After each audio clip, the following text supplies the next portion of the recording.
This is September 18th, 2025.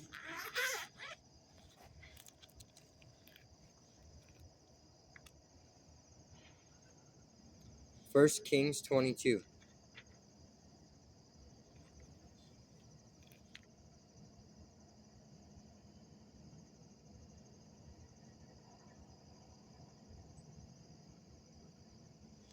For three years there was no war between Syria and Israel.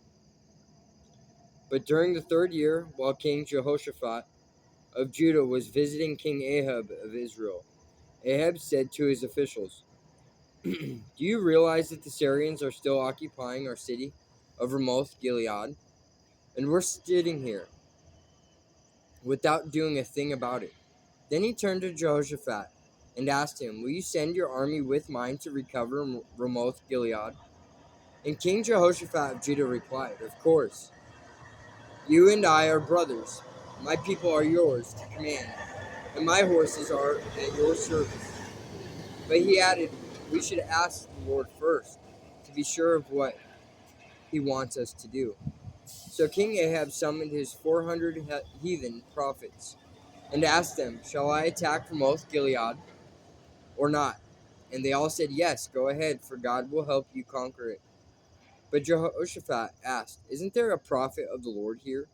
I'd like to ask him too."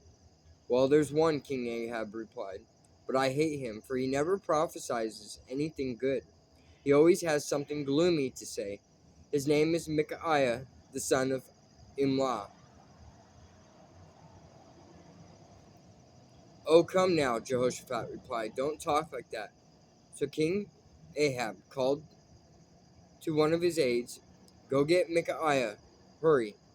Meanwhile, all the prophets continued prophesying before the two kings, who were dressed in their royal robes and were sitting on thrones placed on the threshing floor near the city gate.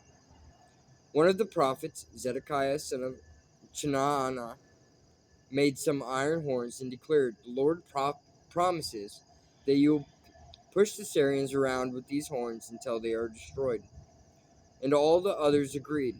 "Go ahead and attack Ramoth Gilead," they said, "for the Lord will cause you to triumph." The messenger who went to get Micaiah told him what the other prophets were saying and urged him to say the same thing. "I will say only what the Lord tells me to." But Micaiah told him, "This I vow, that I will say only what the Lord tells me to." When he arrived, the king asked him, "Micaiah, shall we attack Ramoth Gilead or not?" "Why, of course, go right ahead," Micaiah told him. "You will have a great victory, for the Lord will cause you to conquer." "How many times must I tell you to speak only what the Lord tells you to?" the king demanded.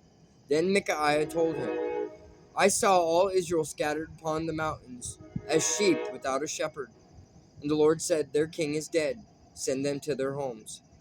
Turning to Jehoshaphat, Ahab complained, "Didn't I tell you this would happen? He never tells me anything good. It's always bad." Then Micaiah said, "Listen to this further word from the Lord. I saw the Lord sitting on his throne, and the armies of heaven stood around him. Then the Lord said, 'Who will entice Ahab to go and die at Ramoth Gilead?'"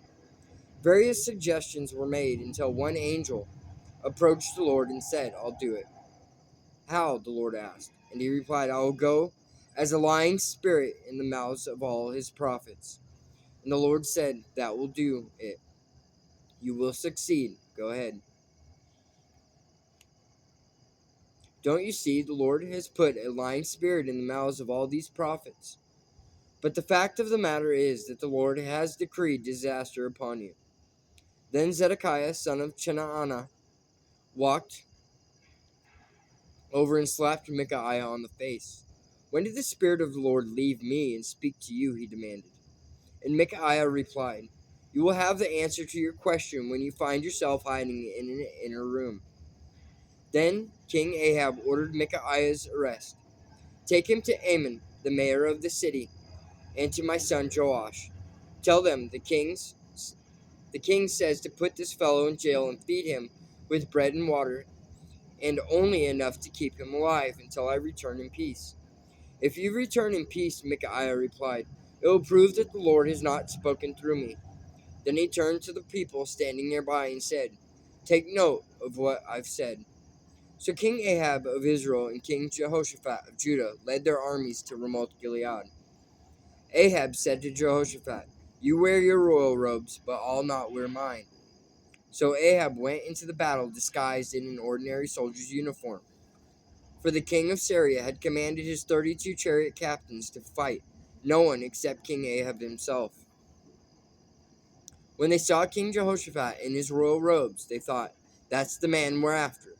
So they wheeled around to attack him.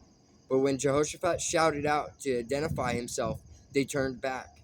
However, someone shot an arrow at random, and it struck King Ahab between the joints of his armor. "Take me out of the battle, for I am badly wounded," he groaned to his chariot driver. The battle became more and more intense as the day wore on, and King Ahab went back in, propped up in his chariot with the blood from his wound running down onto the floorboards. Finally, toward evening, he died. Just as the sun was going down, the cry ran through his troops, "It's all over. Return home. The king is dead." And his body was taken to Samaria and buried there.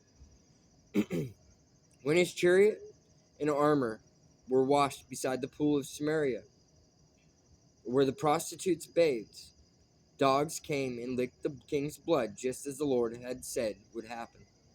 The rest of Ahab's history, including the story of the ivory palace and the cities he built, is written in the annals of the kings of Israel.